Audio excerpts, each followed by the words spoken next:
Hey, hey, hey, everybody, it's time for Jonesy and Alanda's cutting room floor. Hey, hey, hey, hey, hey, hey, everybody, it's time for Jonesy and Alanda's cutting room floor. It's the cutting room floor. I say, Amanda, what's on the cutting room floor today? Well, let's talk about tats. A footballer, a Brazilian fullback and former Real Madrid player, his name is Vinicius Tobias. I'm sorry if I'm mispronouncing that. Let's start with him before we talk about his tattoo. He's an incredibly famous player. In 2022, at the age of 20, he's 20 now, I think, he signed a $6 million contract before being acquired on loan by Real Madrid. He was named by The Guardian as one of the 60 best young talents across the globe. He's a big, big deal. So he has been in a relationship with a woman called Ingrid Lima, and she gave birth to a baby girl called Matey, I think. Once again, excuse my South American pronunciation. Is this your audition for SBS? Like George Danikian without the mo. Or maybe with the mo, depending which week you're looking at me. So he had her name, Matey, that's how we'd say it in Australia, had that tattooed on his arm. How wonderful. That's Even nice. though he and Lima have now broken up. Oh, that's He nice. decided he had But this still, it's his tattoo. daughter, though, isn't it? So that's nice. Yeah, they had the words "Te amo," I love you in Portuguese, and her name. Well, since then, Lima has taken to social media to announce that Tobias is not, in fact, that girl's biological father. Oh, dear. These DNA tests have a lot to answer for, don't they? Yeah. You know, they really do. You know, I think a lot of families would be shaken up by the stuff that people give each other for Christmas. Hey, do a test, do a test. Yeah. I've got a friend going through that. Really? She's my age, and she's discovered that her father isn't actually her father. She, as I said, she's my age. So there's a whole lot of implications of that, plus the other family who then get this information, they have to deal with that. Yeah. So this fun, hey, let's give a kit to people for Christmas doesn't quite work out that way. Remember we heard that story also about that granny who they all did the tests, grandma got the kits, blah, blah, blah. Because that is you giving away all your DNA secrets. Her grandson got arrested for break and enter because when they're looking for a match for the police, because she had done that test, it traced to him. Wow. See, this is what you don't realise when you do those tests. You know, here we are saying, I don't want the government to have all my information about my banking, etc. You're giving away all of your DNA material Yeah. to who knows who. That information is being on-sold maybe to an insurance company. Imagine that. You know, they'll change your insurance. An employer won't employ you if you've got a propensity to this or that, or you have an illness you've been keeping secret. These cute little family things are a big deal. Yeah, I certainly gave away a lot of my DNA when I was a teen. That's for sure. Okay, well, Kleenex has said they've got it all. Que sorpresa.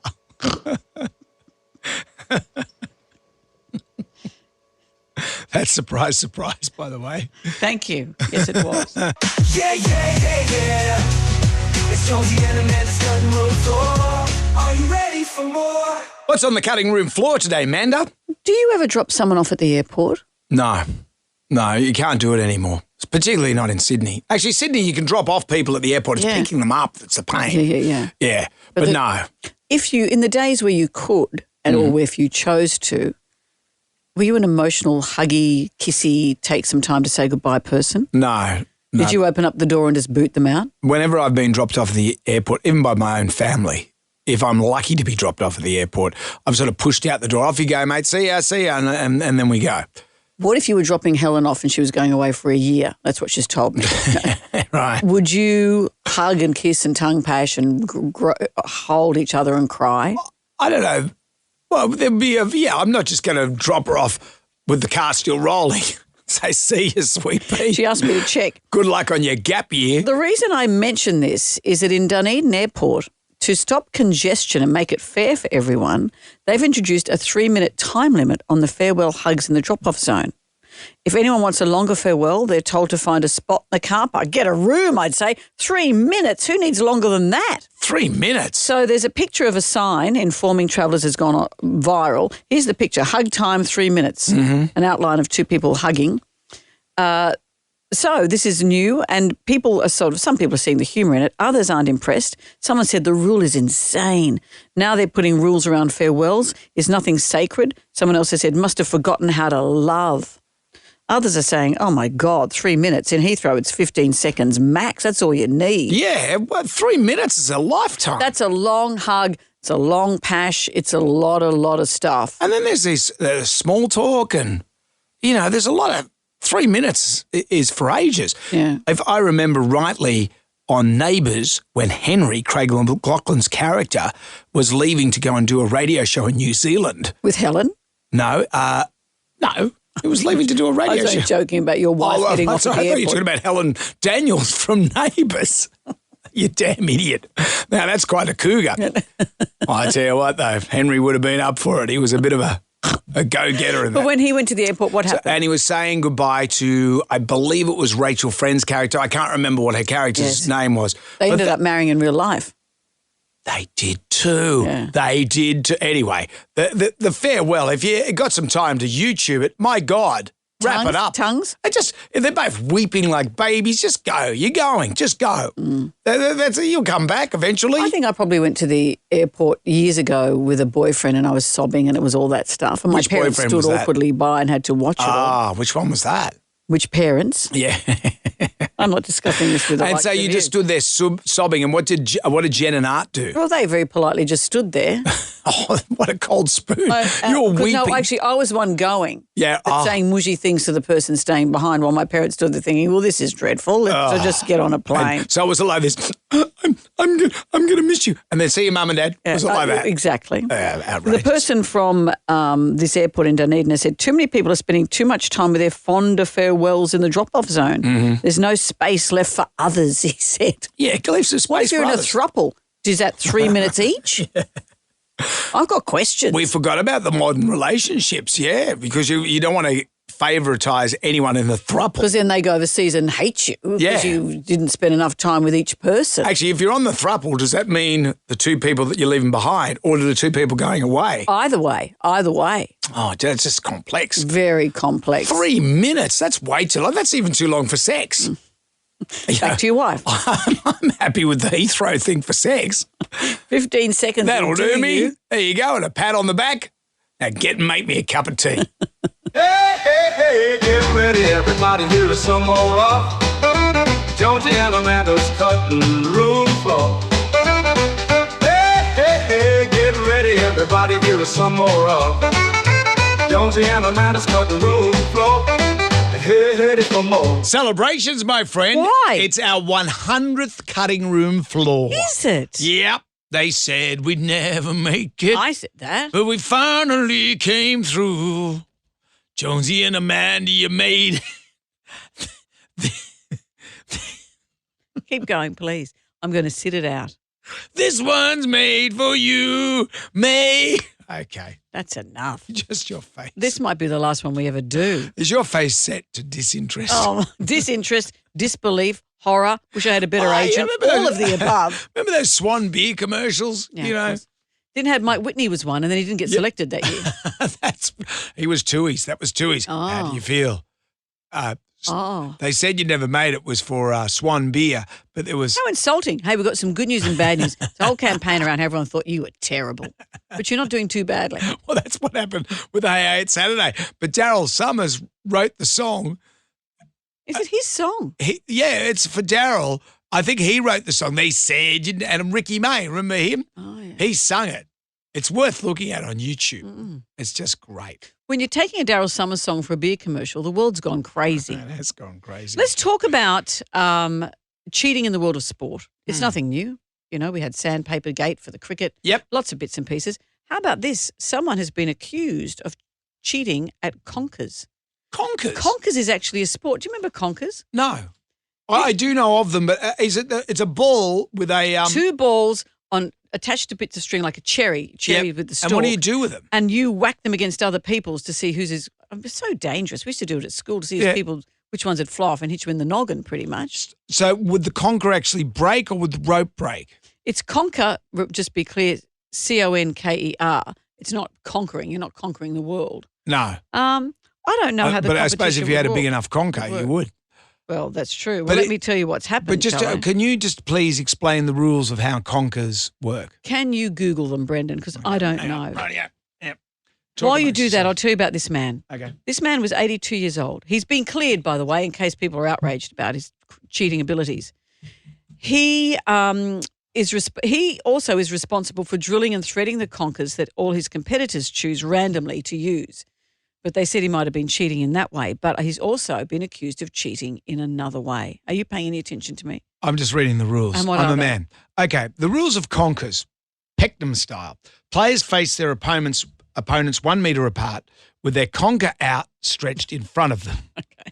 Each player takes 3 strikes at the opponent's conker and alternate. The game continues until the winner smashes the other's nut. The victor does a victory dance.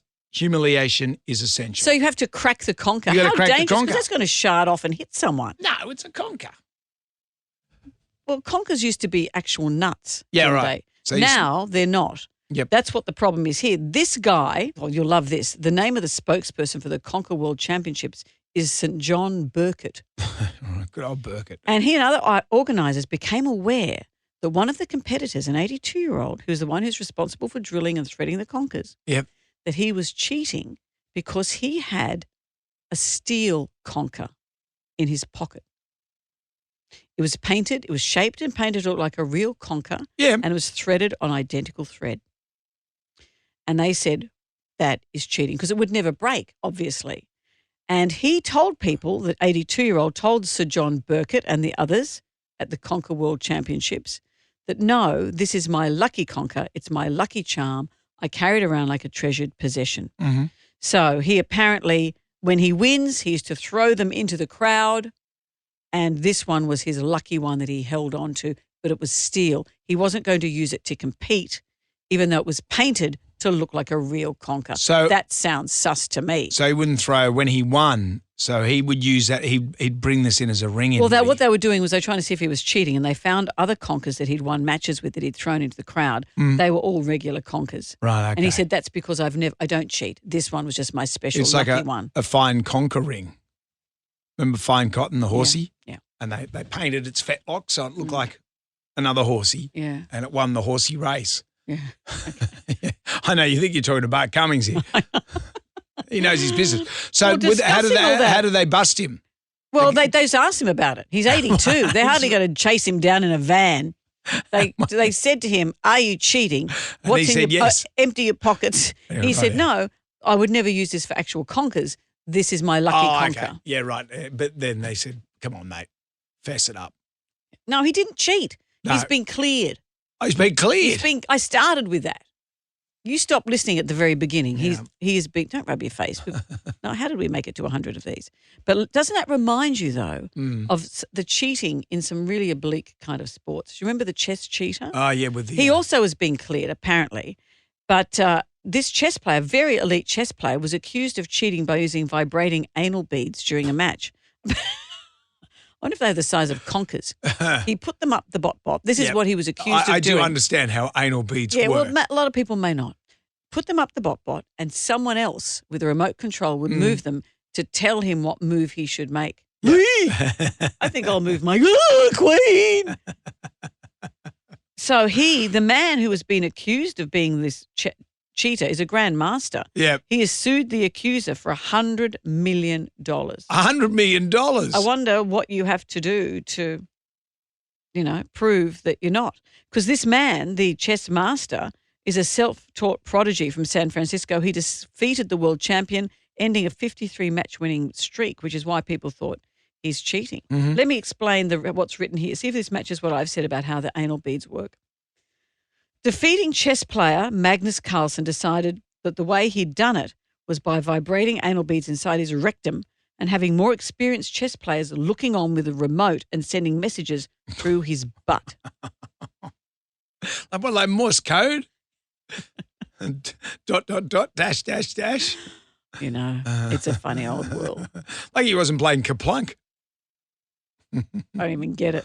The game Kaplunk. Because it drops out. Yeah. He could have lost it there. Happy 100th birthday. Happy birthday. Let's go and have a celebratory muffin. Radio everybody, here is some more of Jonesy and Amanda's cutting room floor. What's on the cutting room floor, Amanda?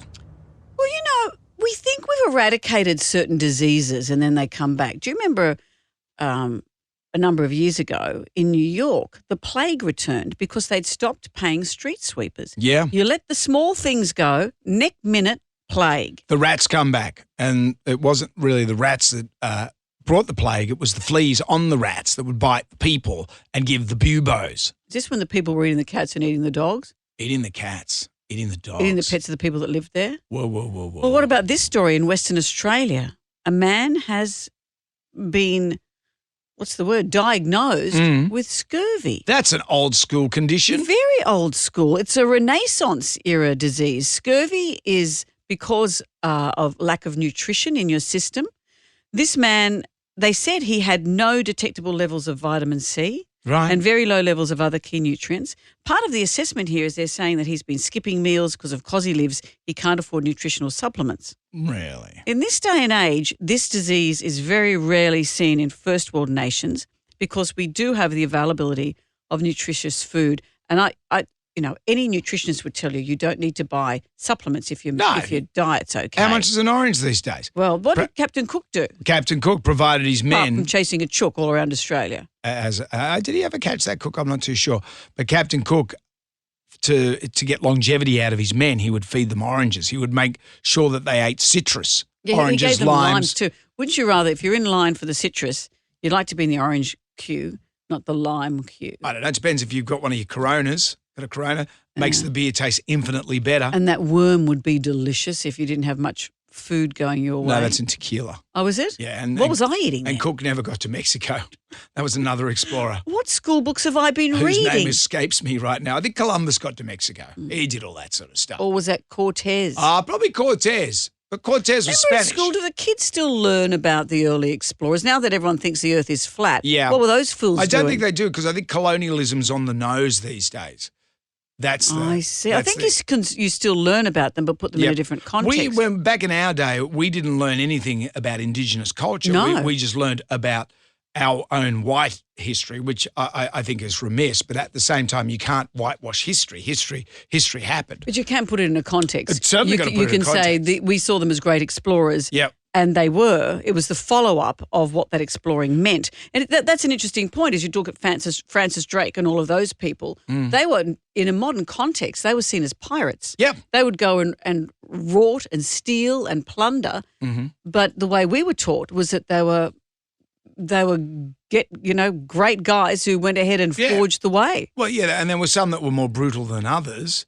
But their job was piracy. The royal family sanctioned the piracy. Well, they did, yeah, but they weren't did. criminal. Elizabeth I, she said, hey, Francis Drake, go over there and steal a potato, why don't you? Well, Francis Drake, he didn't steal a potato. He brought a potato back. He stole. But he also taught people to eat the potato. Up until that point, they didn't know what to do with it. Build a house out of it, smoke it. I don't know. What do you do with it? So Francis, Imagine having a world without chips. Imagine that. We can blame Drake. Not Drake. Started at the bottom. We're young. We're talking about Francis Drake. Why aren't we doing Also, some wasn't sort of it historical Columbus who had podcast? the potato? No, Christopher Columbus. He went over to America. Yeah, What did he get there? in the Santa Maria. Yeah. He got Taco Bell. He've got. Look, we're all here now. Okay, so If you're doing your HSC and there's a history question, Yeah. feel free to come to us anytime. Captain Cook indeed chased a chook All around Australia. and then gave his crew oranges and limes, and they didn't get scurvy. Yeah, yeah, yeah. It's Jones and Amanda's cutting room floor. Yeah, yeah, yeah. It's Jones and Amanda's cutting room floor. Yeah, yeah, yeah. What's on the cutting room floor? This is a story from the Tasmanian courts. I'm just going to read this as it is presented here. As a court reporter. Okay. Okay. A jilted husband who bashed his brother with a shovel after he discovered him having sex with his wife in the back of a car has been sentenced to time behind bars. The Burnie Supreme Court heard that David McCullough became suspicious when he couldn't get in contact with his wife of 6 years, who he shares 4 children with, earlier this year on March 18. Later that day, the 41-year-old Devonport man found his wife and brother having sex in the back of a parked car while his mother sat in the driver's seat. That's the twist in the tale of that one. Just dropping the kids off. The kids are grown adults and they're having it off with each other's wives. So, yes, what you understand is what has happened. These two, the husband discovers his wife's having it off with his brother. He bashes him with a shovel. How the way he discovered it was that he saw his brother having it off with his wife in the back of the car, but in the front of the car, in the driver's seat, was his mother. It was their mother. And I can't answer any more questions. Was she aware? Was she? Oh, how could she not be aware? Unless she was driving one of those big, what are the Hummers? Yeah, a Hummer in the back. Maybe if she was driving a Hummer and the glass was closed, she thought, my son's just in the back on, here's Deirdre. She must have, my daughter-in-law's come to join him. What are you doing with that? Yeah, and then the other son comes along with a shovel. So many questions. There's a lot of questions. That's because, Tasmanians get stereotyped a bit with the whole incest thing. Possibly because it might be. This isn't incest. No, actually, no.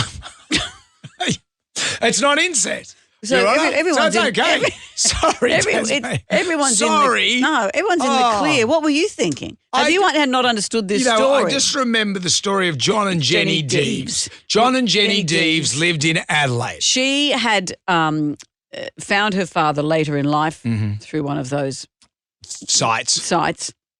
Grindr or Tinder. She wanted to meet him and get close to him. Yeah. And boy, did she. They had children together. No, I didn't think they had children. Anyway, they were in Adelaide and they did a story on 60 Minutes. They did a 60 Why story. would you do that? Why would you do a story to stand up for yourself? Why would you? Because what had happened was a lot of South Australians were not happy with John and Jenny Deeves and their transparency, I guess, about their relationship. They were a couple. Yeah, and they said, it's a normal loving relationship. Loving couple relationship. And he giggled and said, it's great. And they said, they asked about the sex. And he said, it's great. Oh, and then the aforementioned South Australian locals weren't happy and they took to John's car. Yeah, they threw rocks at his car and he said that it was very un-Australian that people had responded that way. Because what is Australian is sleeping with your kids. Is knocking off your daughter. So did they move then? They moved, they moved to Tasmania. With that kind of stuff. Where and here are us. And I love Tasmania. I've been down there and I've enjoyed it, and I did not see any sort of. No, it was as if you're going to see it, as if you would know it. Although I will. Would you ask people to show their birth certificates? Or if I do see a car parked in a car park with a mum in the front. And two grown adults in the back, 41-year-old people in the back, and another person approaching with a shovel, be aware. Yeah, probably best just to keep moving on and maybe look at one of the microbreweries down there or something else. There's a lot of nice things to see in Tasmania. There is a lot of nice things. Hey, hey, hey, that's it for today.